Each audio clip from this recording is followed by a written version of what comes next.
This is Dad History Dude, here with another of my videos and charts. This time we're going to dive deep into the Ivar Dynasty.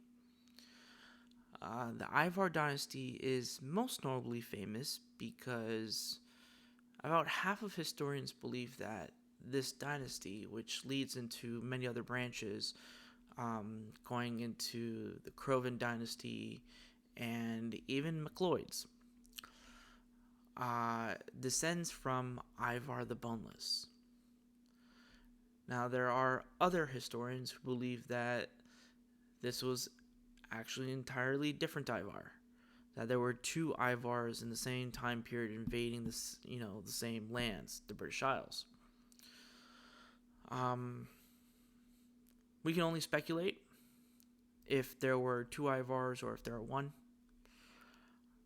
I would like to believe that it was Ivar the Boneless, the leader of the great heathen army who invaded England and ransacked through the Saxon kingdoms, and then made his home in the western Hebrides Islands and in the Isle of Man and Dublin. So, without further ado, let's get into it. So first, I'm going to show you the list of kings of Dublin and their regnal dates, starting with Ivar the Boneless, who reigned about 857 to 873. And then we have Barder Ivarson, who was 873 to 881, Sigtrygg Ivar II, and then the Vikings were expelled from Dublin for a time. Then Sigtrygg, Guthfrith, Olaf, Blackhair, Guthfrith, Blackhair, back to Guthfrith, Olaf, Yarnke, and then a different Ivar. This one we are sure is a different Ivar. This is Ivar of Waterford, who was a rival of the Ivarid dynasty. And then Sigtrygg, Eckmarkak, Ivar, and then back to Eckmarkak. And then the Vikings are expelled from Dublin again, and they will not hold Dublin until Godric Crovan held it only for 3 years. And then after that, the King of Leinster conquered Dublin, and then Dublin was held by Irish kings from there forward. Something to note also before I move into the actual pedigree of the Ivarids. Here on the list of kings, I have the Norse translations. Okay. Except for a couple of them, there are no Norse translations. It's just the Gaelic translations. I have here a list of the Norse names with the Gaelic translations, Middle Irish. Now, a lot of the records we have are from Norse sources, which have the Norse version of the name, and then we also have Gaelic records. So, for the Chronicles of Man, we have the Norse records. For the Annals of Ulster, or the Annals of Innisfallen, the Annals of the Four Masters, those are the Gaelic sources. So, Erald, Yargni is Glunir, Ivar, Imar, Sigtrygg is Sitrick, Barder is Baird, Siegfried is Siegfried, Guthfrith is Gulfrid, Olaf, Emlib. And there are also some singularities because of cognomens, their nicknames. With the Norse, they always had a flair for the dramatics, such as Sigtrygg Silkbeard, or, Eric Bloodaxe, or Eric the Red, examples such as those, I have just written them in parentheses in the pedigrees. I wrote mostly Gaelic forms of their names because that is how they're mostly remembered, with a few exceptions. So, to get started, we start with Ivar the Boneless, who was the first king of Dublin. He's known to have 4 sons. Byrd, who was the second king of Dublin, who died about 881. Then Sigtrygg, king of Dublin, who became third king of Dublin and died 888. Then we have Sigtrygg, who was king of Dublin, and then died around 896. Now, for their surnames, I did all put Uí Ímair, which means of Ivar in Gaelic. Otherwise, their full first and last name would have been, for example, I'll use Sigtrygg Ivarsson. Remember, the Norse used their father's first name as their last name, son of Ivar. Now, the 4th son, we do not have a record of his name, but we do know that he did have a 4th son, and we do know that he had children.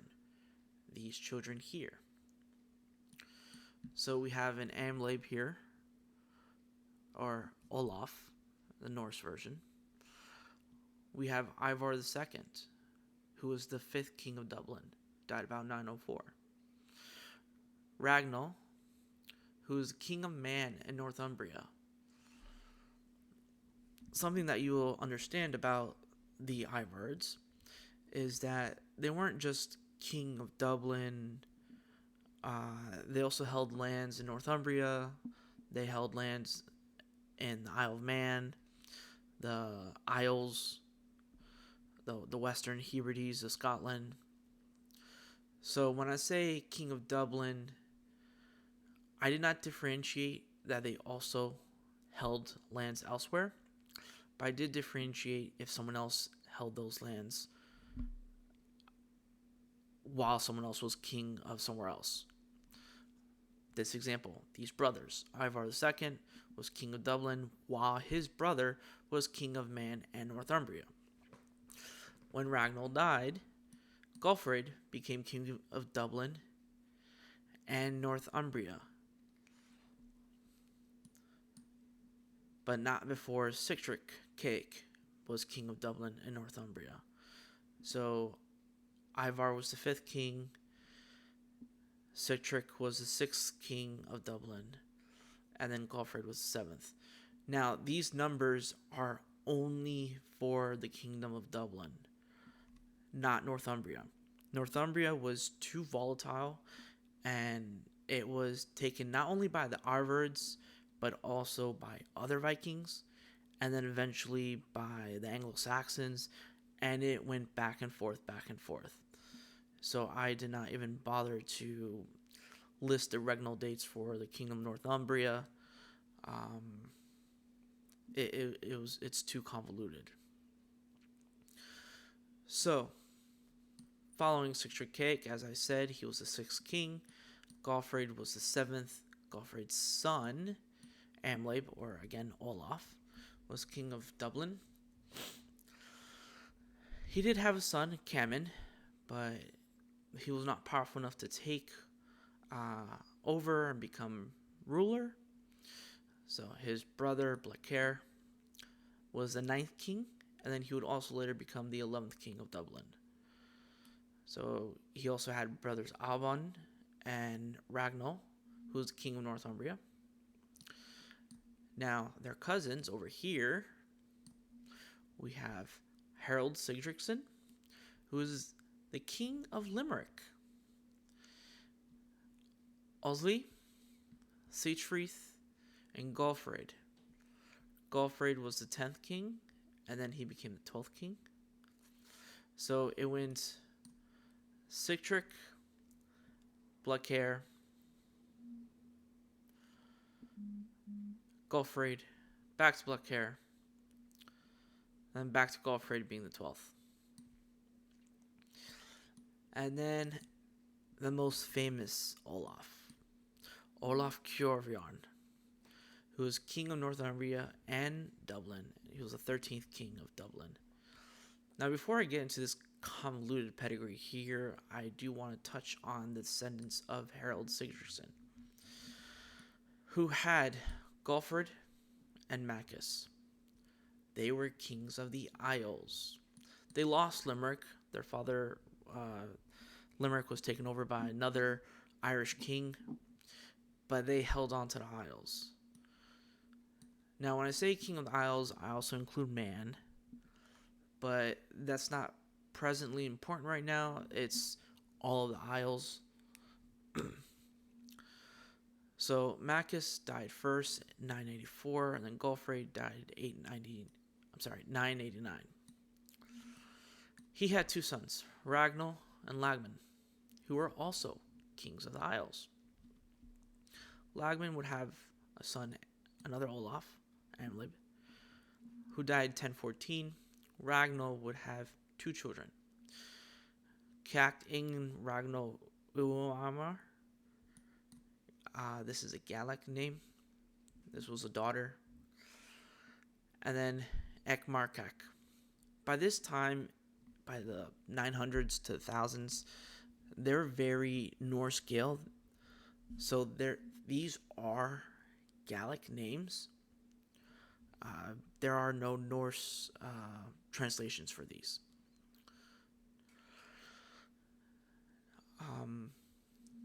Now, Cacht here married Duncan MacBride, king of Munster. He is the son of Brian Boru and Gormflaith. If you follow this line, goes here. Gormflaith, Egan Mercada, who married Olaf.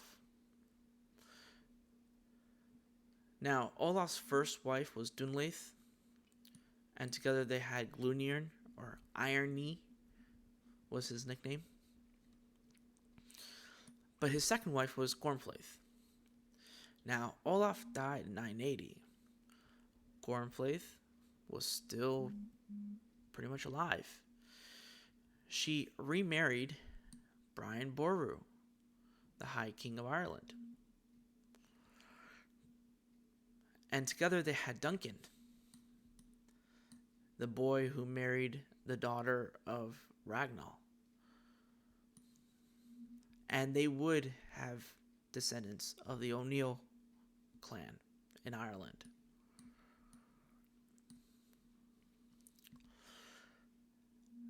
Gormflaith did also remarry again for a third time, Maelsecno, who was the king of Mead. So, Brian Boru also had another son with another woman, and also had a daughter, and this daughter here is slain. So Brian Boru, his daughter slain, married his wife's child, Sigtrygg Silkbeard, and they would go on to have children. Now here, Gormflaith's daughter, Maelmure, married Maelsecno. So he married his stepdaughter and had children, and they would be of the O'Neill clan as well, because the mom and the dad were married here. She is a product of the mom and Olaf, and they would have children. Some other notable children of Olaf and Gormflaith together are Harold and Geitha. Geitha married Olaf Tryggvason, king of Norway, who is the son of Tryggvi Olafsson, king of Vestfold, who is the grandson of Harald Fairhair, king of Norway. Together they would have one child, Tryggvi the Pretender, Olafsson. Now, following Ivar's line, here, the 18th king of Dublin, he had a son, Harold the Black. Harold the Black did not inherit. It would be his far cousin, going back over here to Eckmark. He would be the king of Dublin and the Isles. Now, after his death, Dublin was lost. It was conquered by the King of Leinster, and the Irish took over the lands and made it their capital city. Now, the Ivarids still had the Kingdom of the Isles. So we go back over here.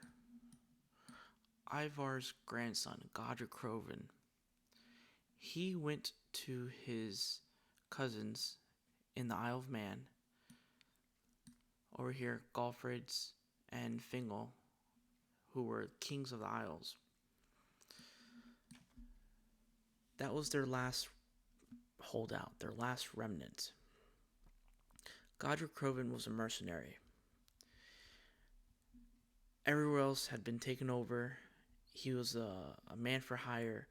He actually supported Norwegian invasion of England, because already his cousins through Sigtrygg's line down here, Olaf and Dougal, and sister Ragnall, who married Cinan ap Logo, the king of Gwynedd, and together their children would be part of the House of Aberfall. Dougal was a raider in the Welsh lands. So Godred wanted to invade England with Harold Sigurdsson, Harold Hardrada, king of Norway, in 1066, who, by the way, is his father-in-law. But obviously that invasion was a failure, and they lost at the Battle of Stamford Bridge. Godric Crovan would go on to return to the Isle of Man with his tail tucked between his legs, being one of the few survivors of that battle. Godric Crovan is the beginning of the Crovan dynasty and the end of the Ivarids. He creates a whole new dynasty under himself as King of Man and the Isles, which I will get into in another video, but I'm going to stop here. Thank you for watching this video. Please like and subscribe and support my channel.